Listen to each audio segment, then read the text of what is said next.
there, we're going to today look at some administration functions within the iPad. Let's get back inside first of all by checking through the login. On the main menu, about point 4 down, you'll have a menu choice called Admin Options. We need to be getting into this to do the next phase. Inside again, a number of different admin options. Before we start here, the key thing is that if you're going to update information from the head office website or whatever the case may be, or send orders in, you do need to be online. So make sure you're connected to your Wi-Fi over at home or tethered to your phone if that's the way you're using your iPad. But do make sure you are actually connected to the internet before you start. We're going to touch on one or two very simple things.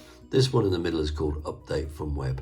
What this does, simply put, is to actually download the information that basically has been updated at our head office systems, such as new products being put on, any customer records that might have changed, credit limits, etc., etc. All that information has been put onto our computer on a daily basis, and we need to get some of that down to you to make sure when you go out on the road that that's captured onto your iPad.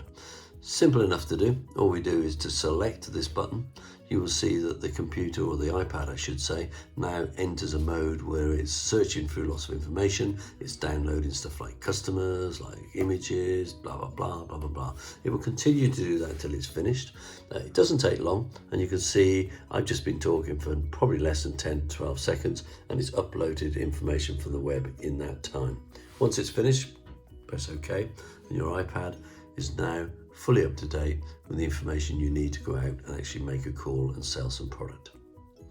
Okay, the second part of this is related to doing such things as sending orders and updating at the same time. Changing passwords, etc. You shouldn't need to do all that. That's a bit more advanced. We'll do that somewhere down the way.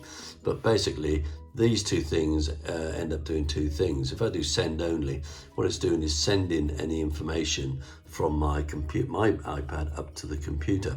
So if I have orders that need to be sent, I would do this at the end of the order sending process. You can see this says nothing to send because we didn't have any orders on the system. So that's all okay. Takes me back out of there at any time.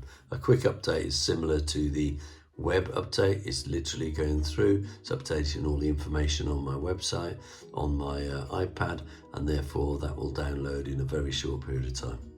So you can see the uploads from the web are very, very quick. After we've done the main start point upload, when we've got all the product onto the iPad, it'll be very quick for you to update this on a daily basis before you go to work or when you return home at night.